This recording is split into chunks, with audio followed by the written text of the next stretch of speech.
Assembly chair is among us. Welcome.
Dear friends,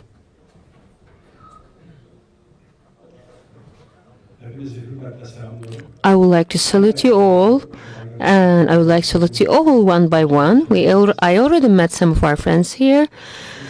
First of all,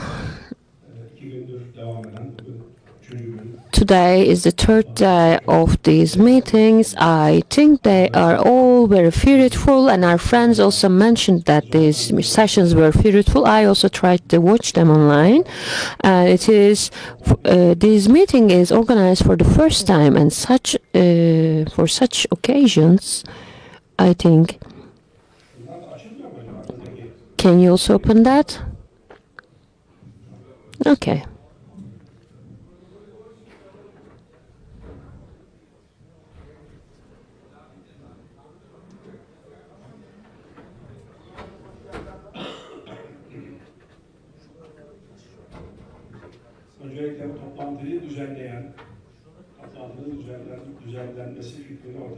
First of all,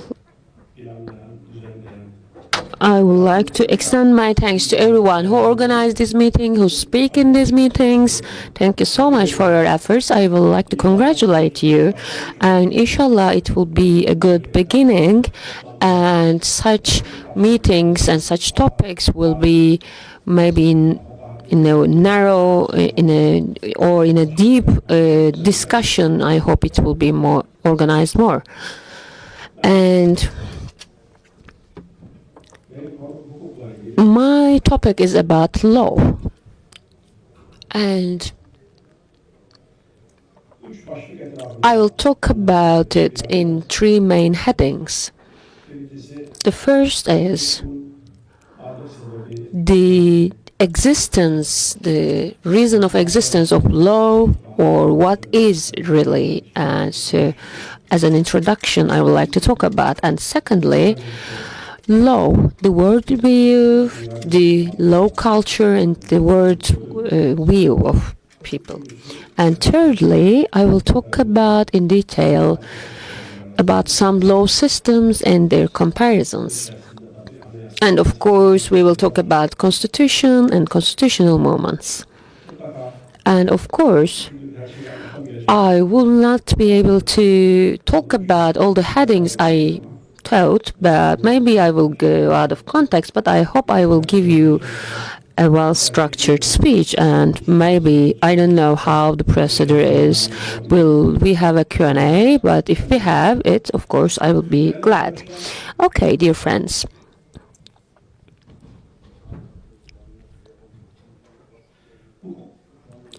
The law, I am not saying that because I am a law person, but law is not only an ordinary branch of science. Being a law person is not something, ordinary profession. And so I would like to talk about it, and with references to Imam Azam. And we can say that law is actually the other face of the life. Because, like, for example, it's like a coin. And one face of this coin, with some similarities, the written part, and the other part is law, and the other part is life. So we think that law is the unseen part of the life, but then we understand that only coin is reversed. So I would like to give some examples about that. Every minute of our life, everything we have done, and they all have a legal outcome and result. Even when you go to buy bread in the morning, you make a contract for buying and selling something. So this is something you made a contract with your speech. So what does it mean? So what is the importance does it have? So we have some empty seats here. You can come in. Okay. We have one more hall, and we are making a live broadcast in the halls. You can go there too. Yes, when you make a buying and selling contract, when you give someone money, there is a contract here, and if there will be a liability occurs, for example, if you see something in the bread and you get some damages, of course that you can use some responsibility ways for about that. Or if someone gives you this bread without any price, and there will be some other responsibilities which will born out of this contract again. So, for example, when you are coming here, or if you want to use a intercity bus, yes, you will have another responsibility. There will be a legal responsibility born out of this contract. Or if you are driving, for example, all the traffic law of the high roads actually governs your drive. When you understand it, then the traffic police, for example, stops you, and when they give you a fine, for example, it just writes down the article of the related regulation, or which subparagraph A, subparagraph B, etc. So you understand that you made a violation of a rule about not turning left, for example. So the minute you operate your vehicle, you all have a legal outcome. So maybe you don't know it, but when do you know it? When you are forced to know it, when the things gone wrong. So, for example, marriage, the relationship of kids with the family. Oh, it is again a purely legal concept. When they understand it, when a divorce occurs, the responsibility given to the parents, for example. And so it is solely a legal relationship. And also, it's not only a part of the events we had, but it is also, again, governing all our lives, starting from your birth till your death, even after your death. And law is related with us. For example, when you are formed in the body of your mother, then in all law systems, the fetus have actually a responsibility, our legal framework. So it's all actually, the embryo actually has a responsibility. When you open an iPad, for example, there are some programs. You write something in Word Office, for example. You see a very chic and useful program. There are keyboards here. But behind this program, there is a code and there is a software. And if someone looks at it, you will not understand. There are figures, numbers, but this is law. And the thing we see, the software we use, the life itself, and law is actually these codes. So the legal people, actually, the legal experts are the people who are who looks these points of life together. An English lawyer, they are a bit experienced about that. They say that a person who studies law will not be the same person again in their life, because they do not think about, oh, yes, there is a game I am playing on computer here, but they also see the coding of the software of this game, and this also comes into the mind of these lawyers. So, in general, it is valid for all law systems. It is also valid for Islam law, for example. So, there is a reference to Imam Azam and Ebu Halife. It is something that he's defining fiqh, for example. He's saying that it is something that a person is aware of the situations that will born out of their actions. So it is actually the things which emerge after your behaviors, which you use your will. So why law exists? Why it exists? So maybe it's not our topic, but I will not give some details. I will just give you some info about that. If love didn't exist, what would it be? What would life be? Now I am talking, you are listening me. Why? Because there's a rule here. We don't say it, call it as a law, but in wider terms, yes, I am talking according to a rule. I am invited here as a speaker. You are here as listeners and audience, you know.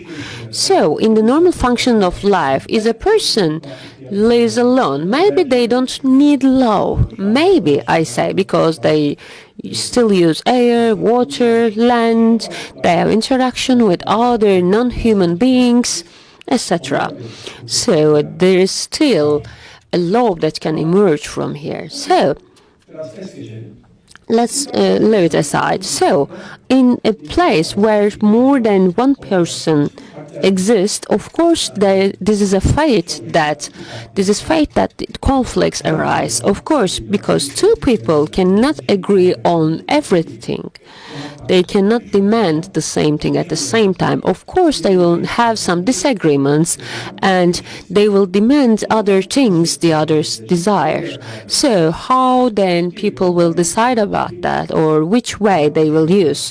So if the person, whoever the powerful one, then of course he will be the one who made it happen, who make it happen. Of course, maybe he's more powerful, maybe there's a relationship of power there, maybe he's a parent or the other is kid. So it is actually a matter of power, and the person who has the power will make it do. So it can be a solution now for these conflicts.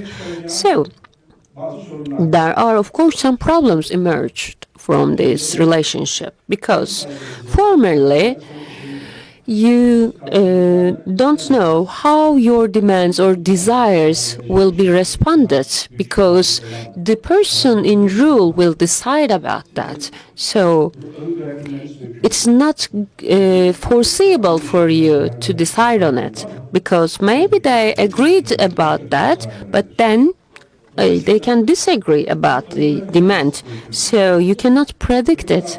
So, on the other hand, if there's a conflict among somebody between you, of course, the same problem can be solved with another solution given by take the decision of this person. So, this unforeseeable thing, and also because the order is not realized in a well-functioning way, of course, there's something also the obedience, because a person is subjected to the decision and the will of the other person here. And so people do not like it generally. So a French public lawyer said that people, when they don't want to obey someone else, they actually created the state because they don't want to obey to someone else. So we can also say it. The law is also something like that. A person created, people created the rule in order not to obey to someone else. So it is in the wider context, but of course for different worldviews, there are some distinctions about this definition. So, but generally, this is the framework, the obedience to the rule. And maybe I will talk about it later, but I just want to give a hint. We have also professors here. You can correct me about that. In Nisa Surah, in 19th verse of it, I think you all know the first verses of the verse. It is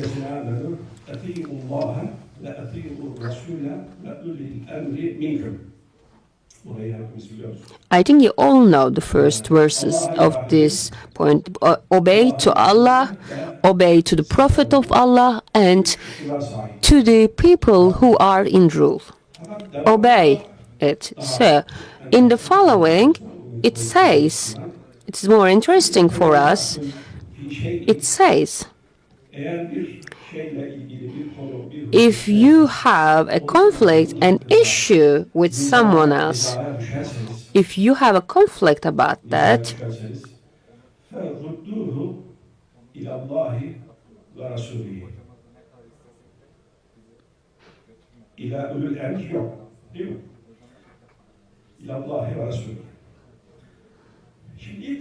so, in the first part of the ayat, it's about the obedience verse of the verse. It is about an issue about the rule, about the managing, the obedience to Allah, to the Prophet, to the rules they invented, and the obedience to the state, to the rule, or to the order, whatever you say.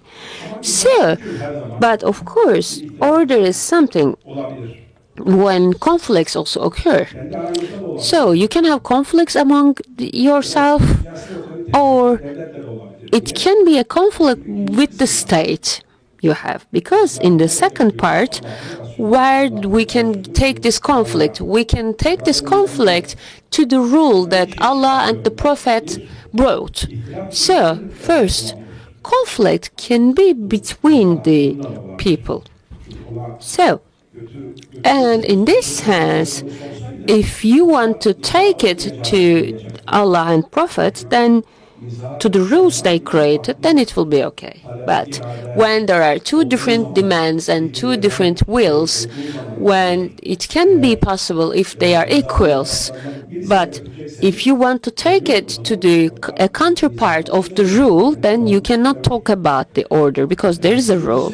So first time it is like that, and secondly, it is about being subjected to a rule and taking it to the rules of Allah and His Prophet.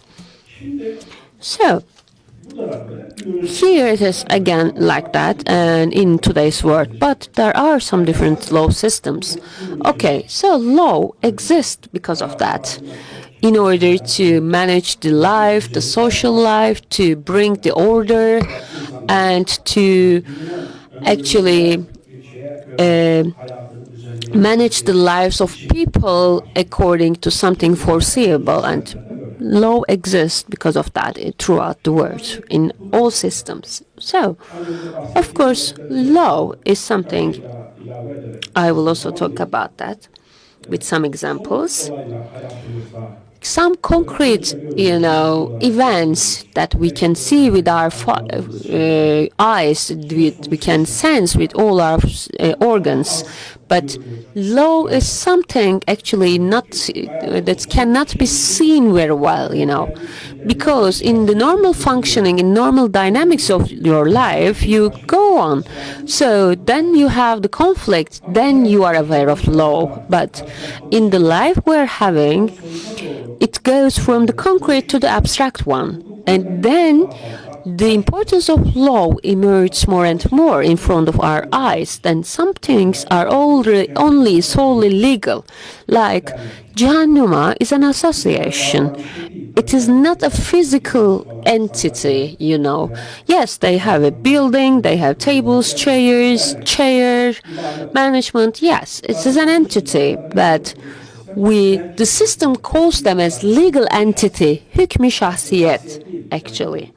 So they are not a legal person, but they are, in legal context, we accept them as a person. So we give them some authorities, some rights, etc. So when you have a transition from the concrete to the abstract one, then you see law more and more.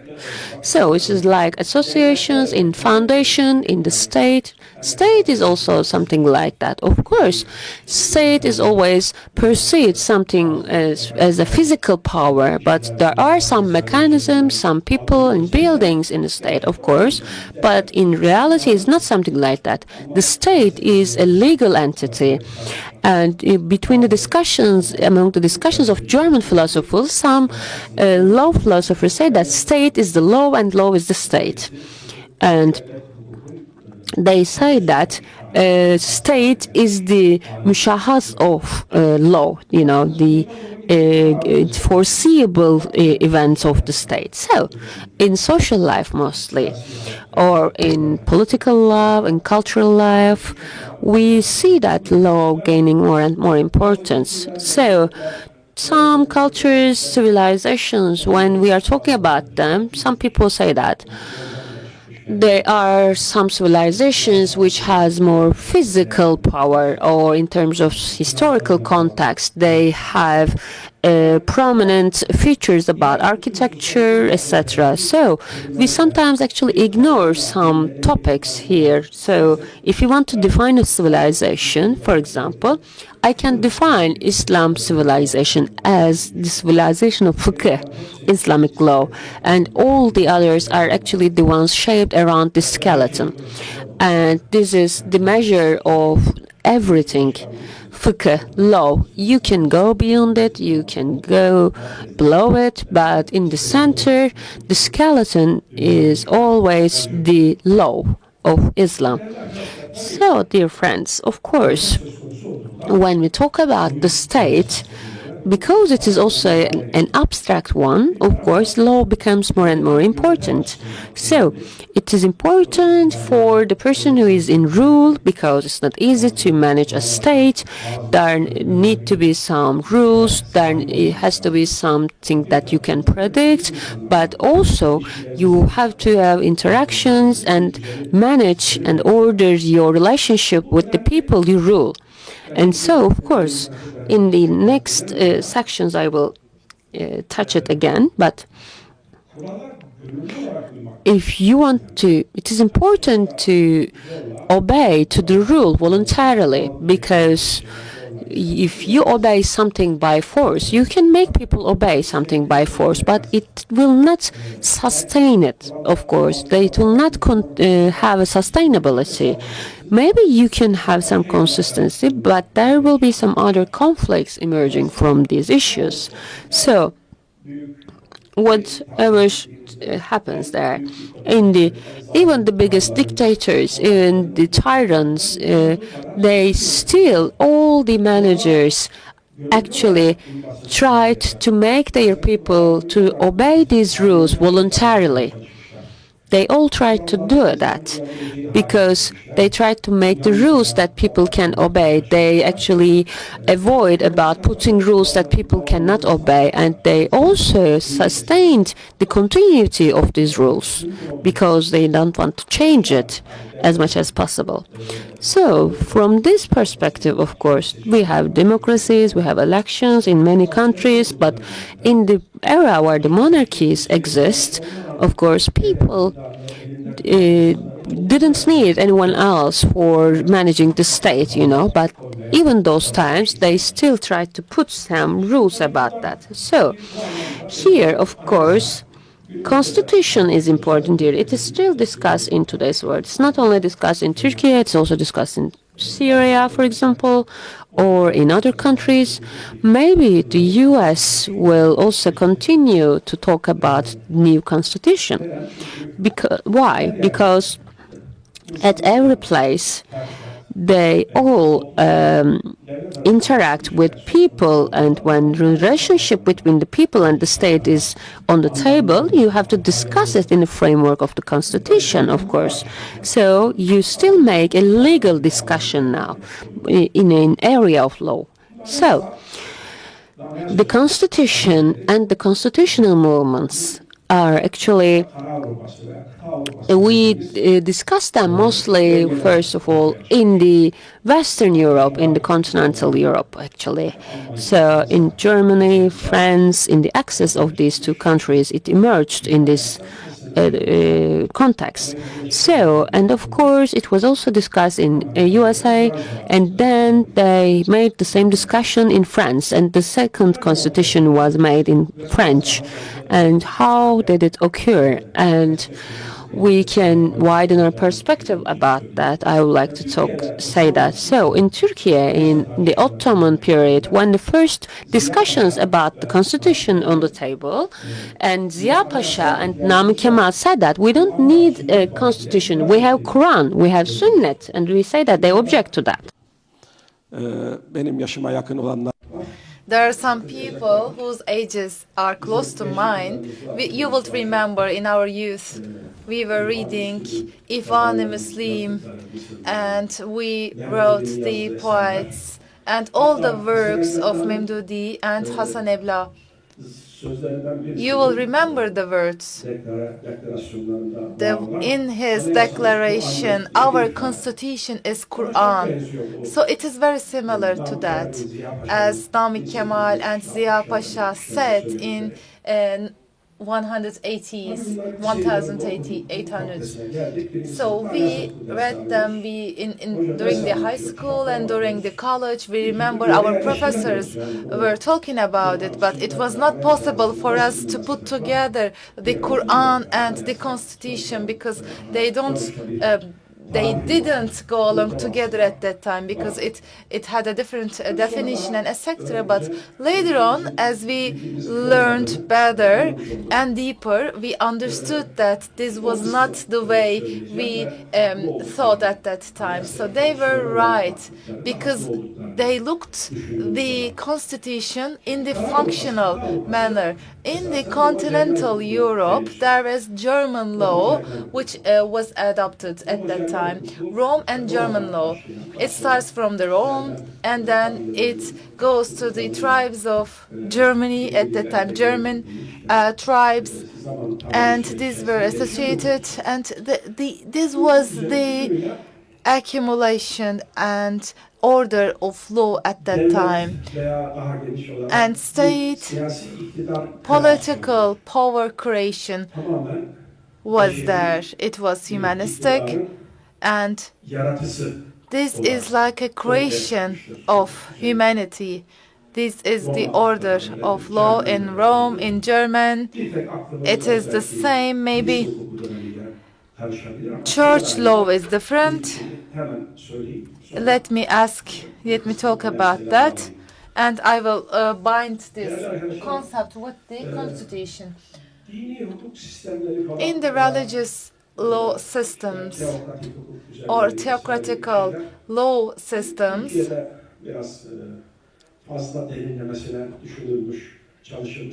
these areas were not examined or scrutinized. When we talk about theocracy, we generally think Islam. And it is also not about against religion. It is people also think that it might be against Islam. So in Turkey, the discussions are not deep. The discussions are generally shallow.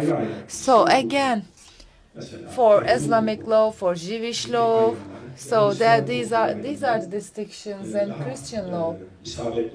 I think that making such distinctions, Christian law cannot be analyzed together with Muslim law or Christian law. For Christian law, it is not a comprehensive law for Christians. It is the Catholic law because there are sects in Christianity, for example, Orthodoxism. They have different lives, and they were in interactions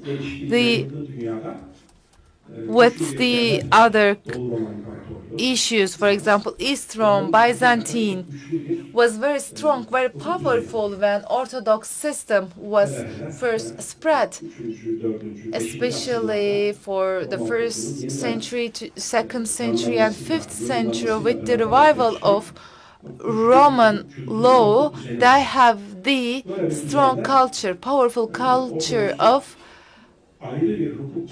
justice system, law system.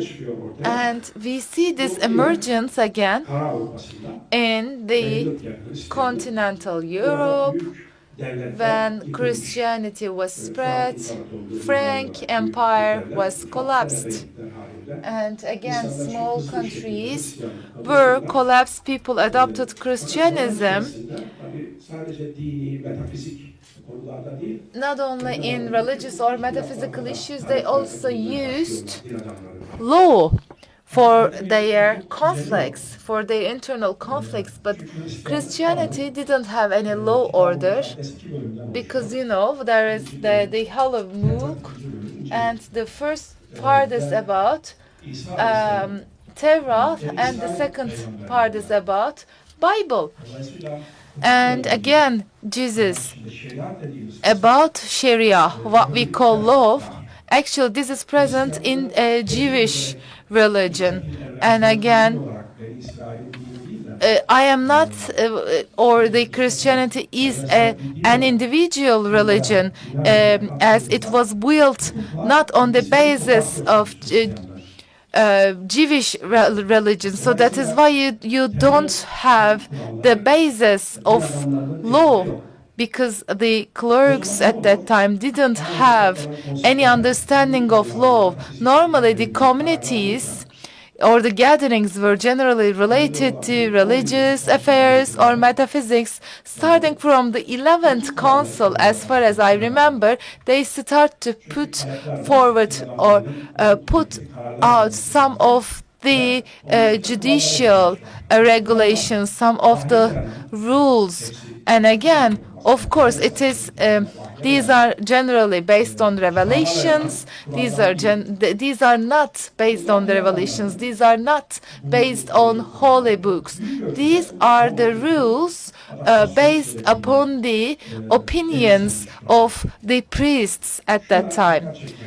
And again, I would like to take your attention to that. In Judaism or in Islam, we have the common law, we have the rules, there are revelations. These are generally based on, for example, the Holy Book or revelations. But here in Christianity, it is different for them, because their rules are not based on the rules or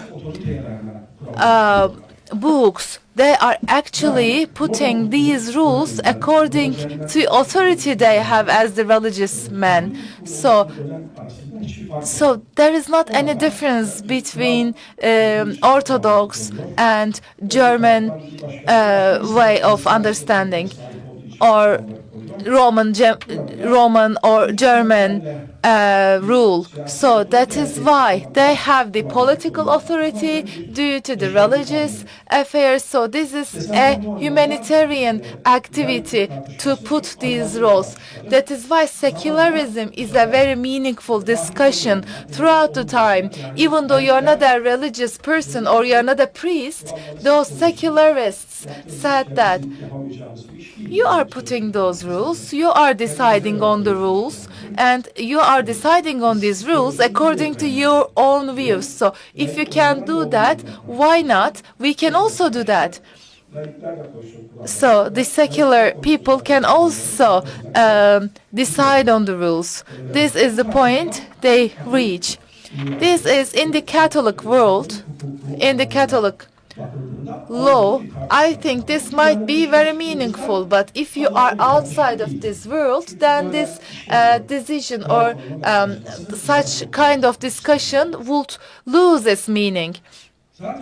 And again, in Christian law, or maybe narrowly Catholic law, it is called canon, which is canon, law.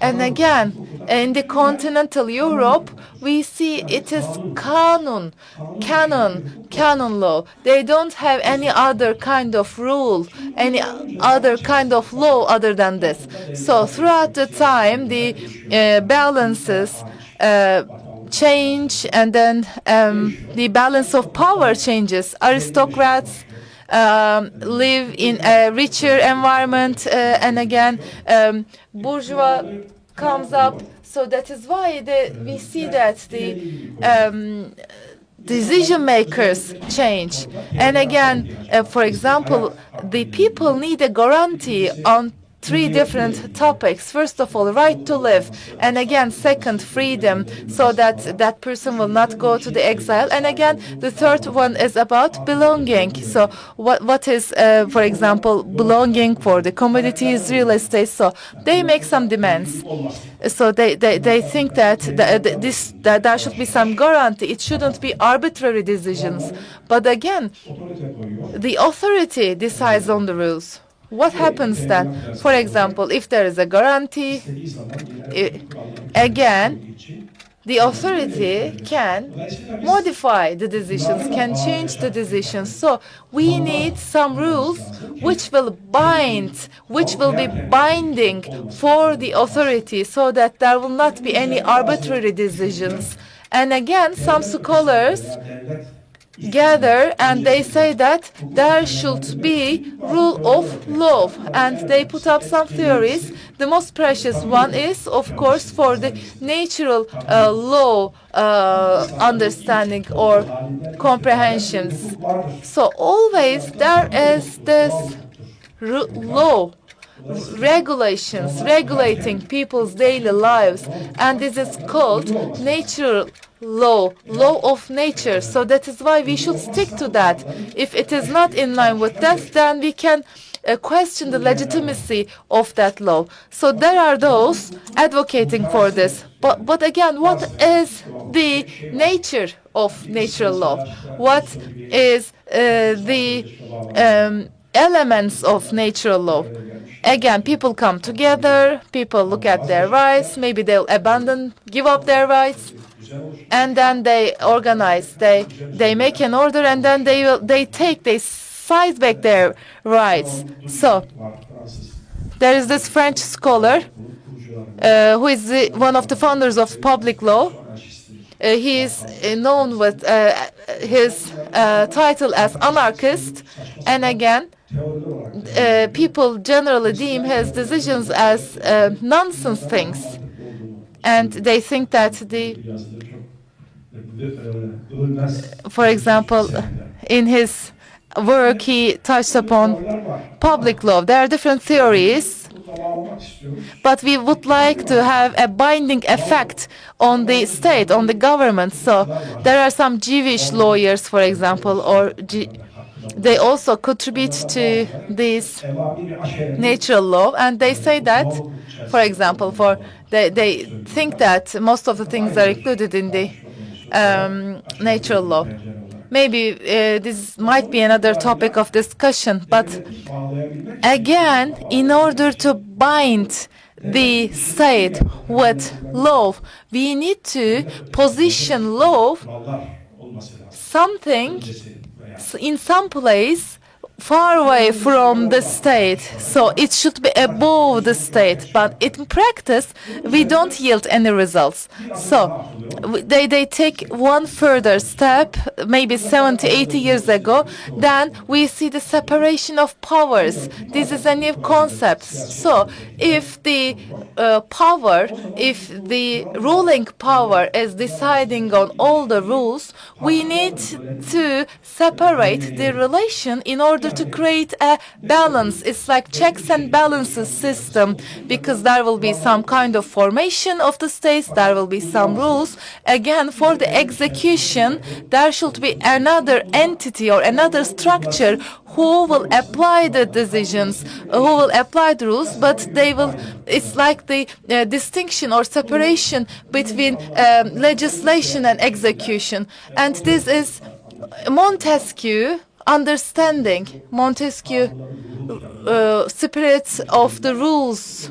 Montesquieu mentions the separation of powers, and after that, the management administration system of the United States, it is the checks and balances system, and this is how United States is built on. Again, this is another theory. This is again not the positive regulation of the rules or the law. And again, these discussions continue, natural law, law of nature, separation of powers. These are both theories. Again, these theories are not sufficient, but maybe we can convert them into a positive rule of law. And again, after that, constitutionalism is the concrete example at the end of 18th century, so that constitutions are made of two different concepts. One of them is the natural law. Again, because as human beings have their rights, and due to the natural law, we have the fundamental rights and freedoms. And again, the other thing is about constitutional architecture of the state, and it is the legislation, execution, and jurisdiction. This is called separation of powers. And again, we have the constitutionalism. And as Namık Kemal and Ziya Pasha said that, if you look at the content, so the content of the constitution should be binding beyond the state, above the state. So this is about functionality. And that is why they say we don't need at that time. And for sometimes Ottoman Empire, in some of the scholars at that time didn't need a written constitution. And again, in the United Kingdom, they don't have a written constitution, but they have a constitutional order though. And again, in our law system, in our faculty of law, the law that we learn is the European law, is the continental Europe's law. Again, in the law of continental Europe, if you just learn this foundation, it is not possible for you to understand the Ottoman law or the Islamic law. But if you learn British law besides Europe law, then you will be better able to realize the Islamic law, Chinese systems, Japan system of law. So there are different kinds of system. Continental Europe and law of Europe is only one system. So if you just think it as one system, and if you could see the others, then you will have a general concept. For British Constitution, they don't have written. For example, in 1988, we took some lessons. In 1982 Constitution, you know, after the 12th of September coup, he was the president of Constitution, and his PhD thesis was also about the Constitution. And as it was 1987, I think the Constitution was written. He was also the dean of the Faculty of Law in Istanbul University. Maybe you already know that because I have talked about this before. While they were preparing the Constitution, he paid a visit to UK, and again there was this British man, the member of the Chamber of Lords, and then he said that in the politics, most of the concepts, most of the issues are related to the political history of the UK, of the Britons, of the English. As I just also touched upon, Montesquieu, the spirit of the rules of law, and it says that it is about British Constitution again. But there is not any written British Constitution. So as a French, Montesquieu analyzed British Constitution, and he was able to come up with separation of powers. That is why he named the book as the British Constitution. So there were many things mentioned at that time. Aldıkaş'ta at that time, I said that the crown, now at that time Queen, but now we have the king, and they have the king. So there is this annulment, and then after that there should be elections. These are not written. So if he doesn't go to the elections, so what will happen at that time? Queen, if she annuls the parliament and if she doesn't go to the election, so what will happen? And again, for example, the administration will be under the custody of Queen. So what is going to happen? The man says that no one asked this question in the UK. The annulment of the Queen, the annulment power of the Queen is not written anywhere, but the opposition will also accept that. And she will go to the elections soon. She will also have the elections. This is not written, but we don't have any hesitations. No one comes with these questions in UK, but outside in Turkey, we can question this.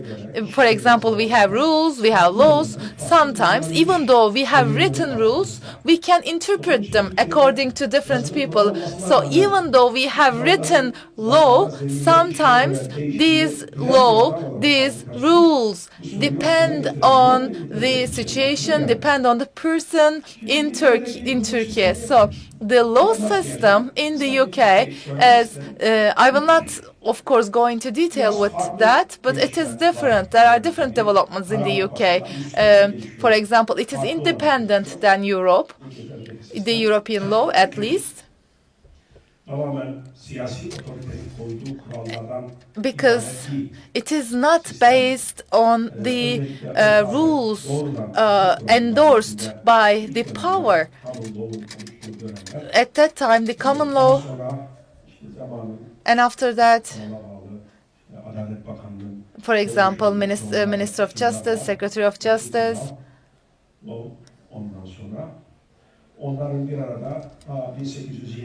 In 1875, there is this process going on. So, the Constitution is shaped not only with these rules. So, if you know the British law, then you will be able to understand the Islamic law. The constitutionalism didn't start in the UK. They already had the rules. Those rules also shaped the natural daily lives. There are also customs, norms, and these are all enriching each other. So these are all in parallel with each other. But in continental Europe, for example, in France, these norms, these traditions are abolished, are collapsed, then they started to process at that time. That is why they needed constitution. Let's make it constitution, and then the first republic starts, and then there will be a reaction to that constitution, so there will be second constitution. So with these developments, you need to write down this, so that if it is written, then people will be able to abide by those rules. And again,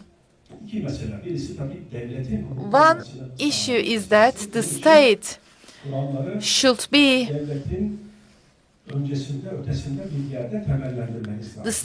there, but the rules should be beyond the state, above the state. And again,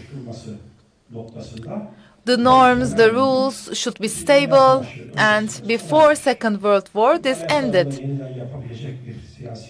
Because the political will to shape the rules, the law, if that system can also manage the state, then there is also a chance to change the constitution. So after Second World War, there was a new area, so human rights, universal declarations, universal conventions.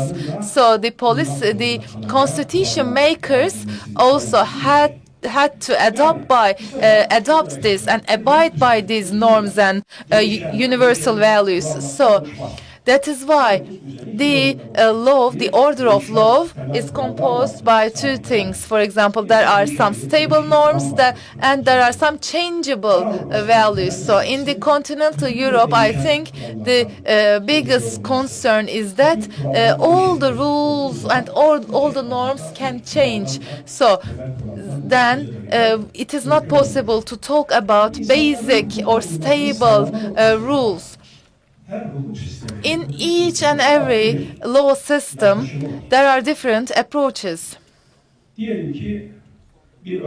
For example, there is a student and he is cheating during the exam, and then the teacher comes and then it is wrong, do not cheat, and then the student asks why, because cheating is wrong.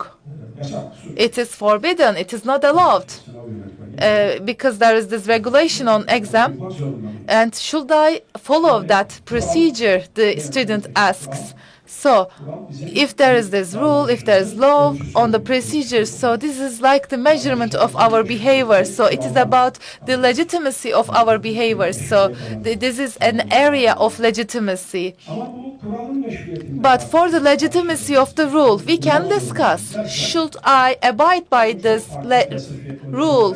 So according to different schools of philosophy, and as a system, positivism, the positivist approach, and Hans can say this is the positivist legal approach, and again the teacher should say this is the regulation, this is the law, and this is based on law, and there is this law regulating higher education, and this is numbered blah blah law, so that is why you have to abide by this. So what is law? Should I follow? Should I obey that law? And again, now the student asks the legitimacy of the law, but the law is based on constitution, and again constitution is important, and it is written in the constitution. So if the student asks about the legitimacy of the constitution, so this is the positive explanation, hierarchy of the norms, hierarchy of the rules, and again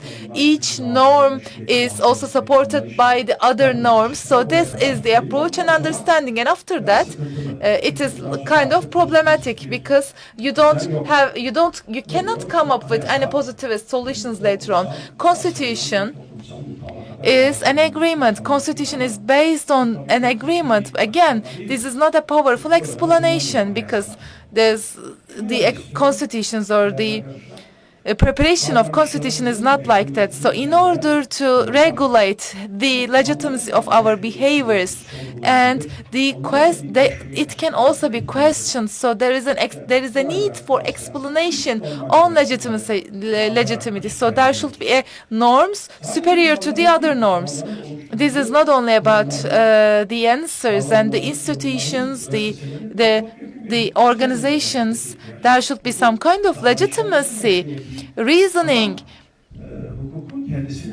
The law should also be legitimized with these explanations. And again, the culture of law, and in a broader concept, the opinion, the view of world, the perspective. And we started from the reverse. Let's start from top to the bottom. While we are establishing these norms, these rules, these are all about the world opinion. So in some systems of law, you can we see broader mechanisms needed to regulate that, and in other mechanisms this may not be meaningful. For example, there is this prosecutor at that time. In Roman time, we can see the prosecutors, but in Islamic law we don't have that. And in Ottoman Empire we have the prosecutor's office as of 1876. Now I will explain why. I'm talking about the legitimacy of the behavior. So in a total order, the culture of law and worldview, we have this system. So if this holistic structure is kind of destroyed, then it will be really hard for you to ensure law. For example, we have faculties of law, we also have other economics, political science, and social science. And there is another lesson called the Introduction to the Law. And in this lesson, it is said that there are different groups of law, groups of rules. These are generally regulates and manage the daily life, and then there will be some religious rules, there will be some ethics, there will be some norms. And again, we will see that you also impose on some penalties as a result of that. And again, for the continental Europe understanding, now can you show the first slide?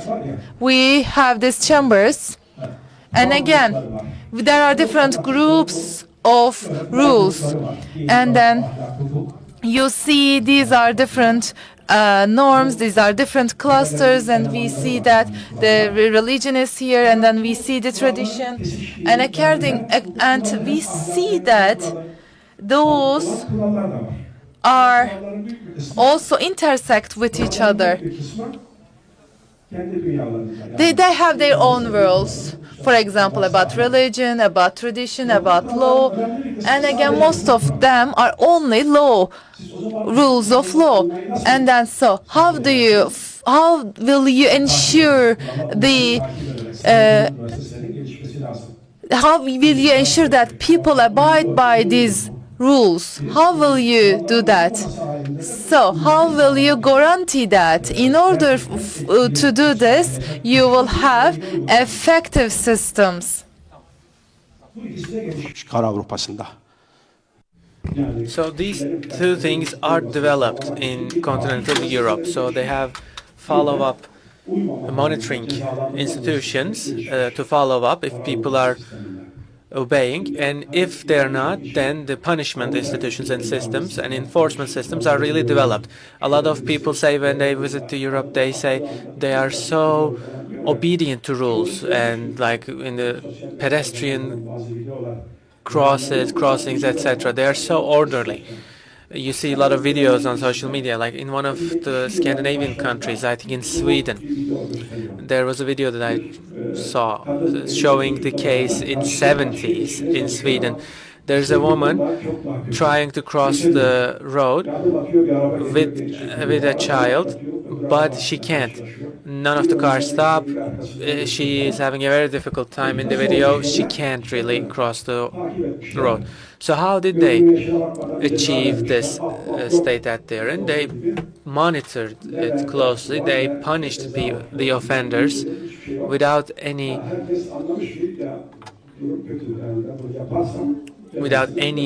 exception. So then people realize that, okay, if I keep doing this, I will be punished every time. So this is how the system works, and then people get more disciplined about this, and that's how it works.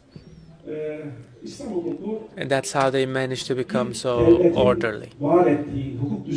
So Islamic law is, of course, not the law offered by a government. Islamic law is a legal system outside of government legal. For example, the main aspects that are called as nas, they are completely outside of the government approach. And also ijtihads are, again, outside of government norms as well. So these legal experts are not official government members in terms of talking about the religious law, and their job was not an official one. So it was completely civil production of law. And there's also another aspect given for written law. For example, the Ottoman written law was also another aspect. So mainly there are these nas, and secondly Bu alanda talking about had suçları ve kısa suçları penal var. code. Had suçları da o suçların There are different ağırlaştırılmış halleridir. kinds of İkinci bölümde approaches. In the içtihat other adını section, there's çok what we call geniş, ijtihad, iştihatlarıyla oluşmuş legal alan. precedent set by Üçüncü alan ise the previous devletin yasama alanı.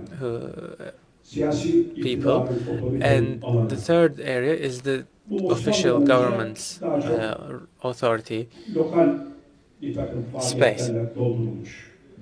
Mesela yine ceza taze Again, suçlara giving you an bahsediyor. example from the penal Bu alanda code, for example, had suçu değilse, kısas gerekmiyorsa, o zaman tazir kısas ve diyet gerekmiyorsa violations, for bir example. tazir cezası veriyor şahsen. The Muslim judge would give a tazir punishment. İslam dünyası genişledikçe karşılaşılan But of course, as the Muslim world grew, new kinds of crimes have been committed and observed, and had ve kısas diyet gerektirmediği için ceza koyduğu alanlar, the government had to ve ceza ihdas ettiği alanlar da olmuş.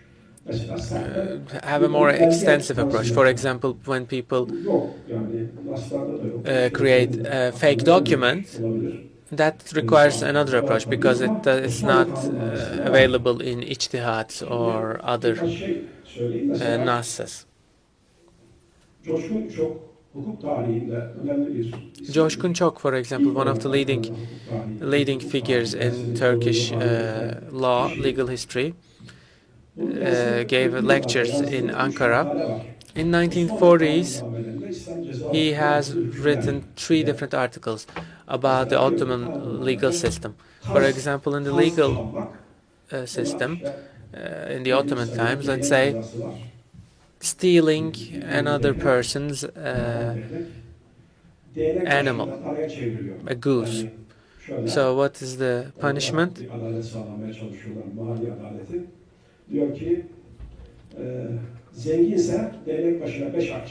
So depending on the economical status of the person, they give different kinds of punishments on how much money that they have to pay back, also in addition to whipping. But for example, also there's this discussion that in Islam, they discussed, for example, they say the normally stealing from someone requires for their hand to be cut off, but they apply it differently. For example, at first giving whipping as a punishment, and then later on punishing the offender by giving him a fee to pay.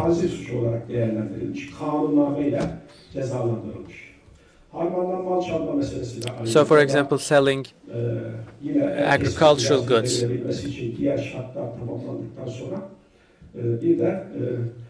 Instead of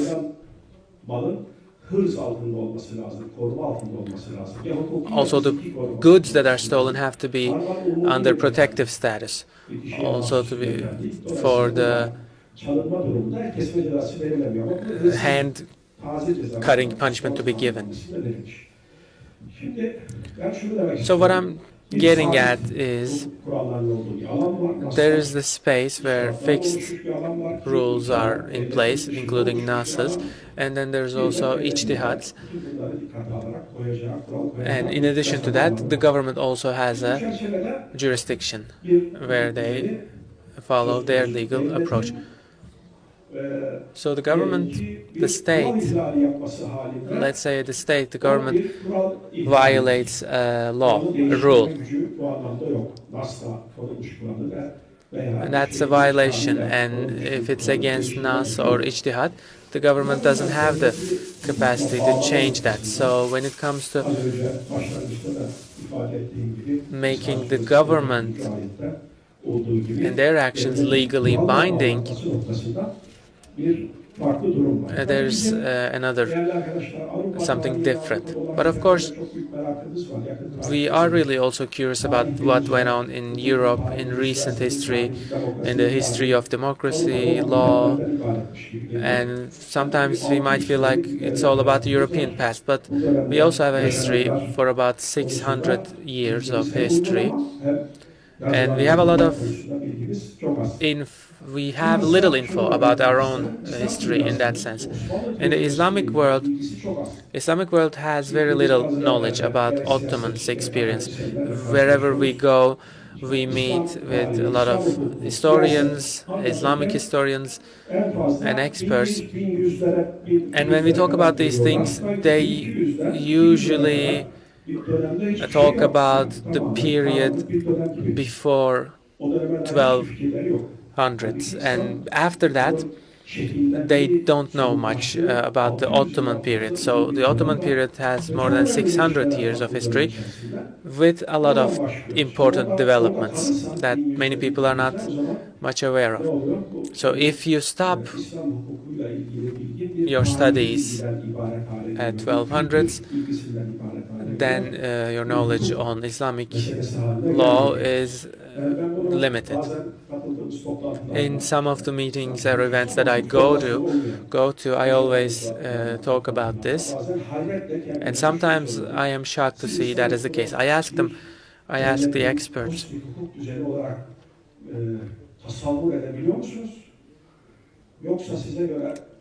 do you think Islamic law can be implemented as the legal system of a government, or Islamic law is something secondary to the official legal system of the government? I ask this question to experts, and they read the same books anyway. Ottoman legal experts and today's legal experts read similar books, including Münteka. But in the Ottoman system, if the person becomes a judge, Münteka is accepted as the official legal document to take to reference. So in terms of government and government being legally bound, we have different examples in Jewish experience and also in the British experience as well. There are some aspects that are not even written down.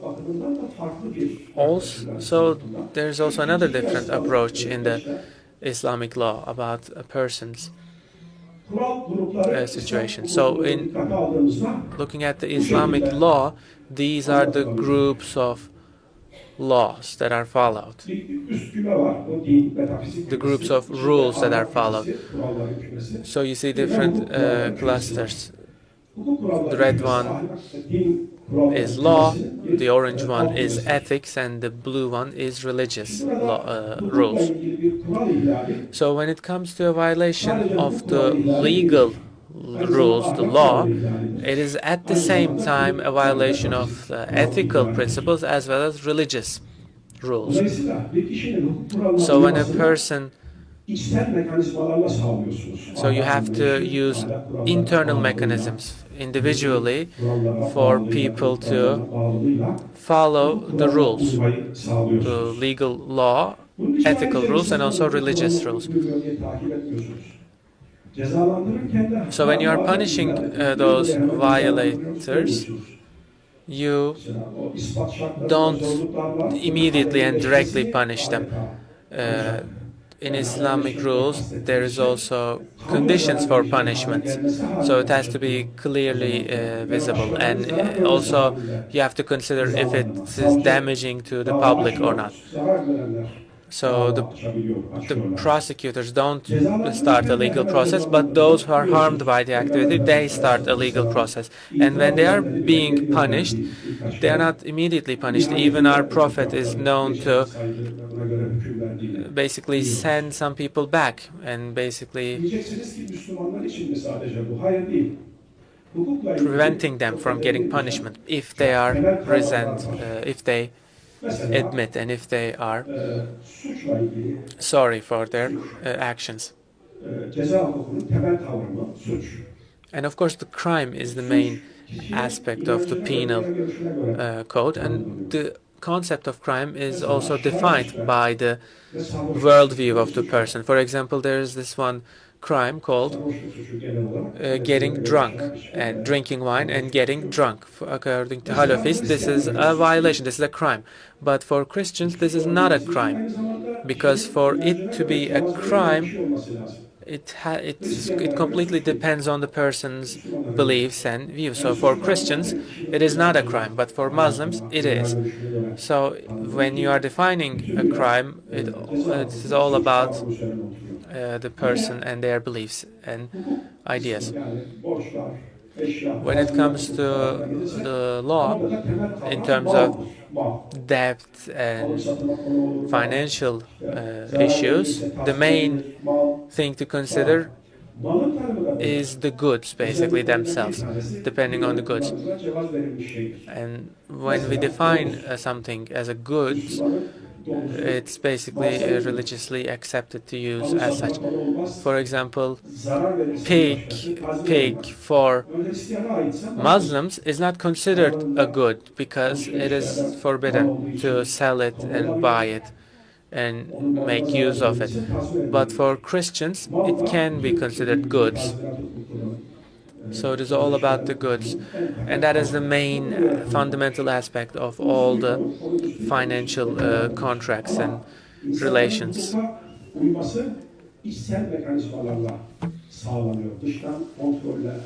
And here at this level, people following up and people obeying the rules is something internal.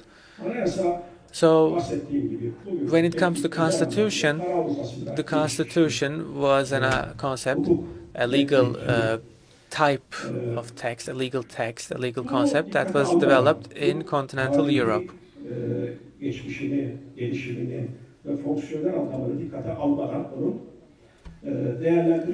So we have to consider this function of it.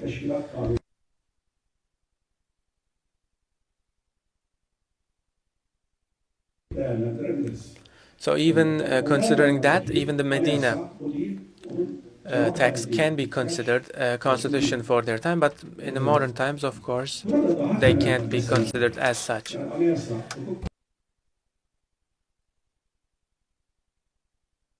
And when it comes to constitution, it's also about the culture of law, and also depends on your worldview.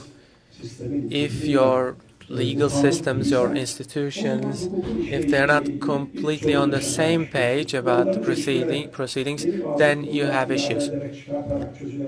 And it's not something that can be solved by adding in additional legal legislation or additional institutions.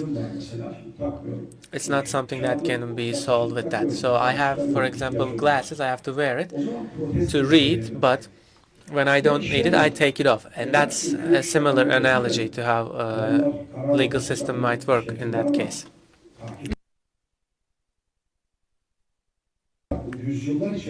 So in Europe, for example, they developed this over hundreds of years. They monitor and they punish those violators if the rules are not being followed. So with us, it might be different. So because that's how the culture of legal system works.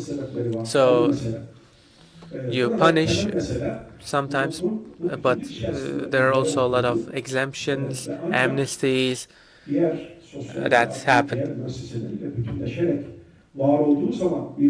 So when a legal system like this is completely integrated to life and social life as well, then it works well.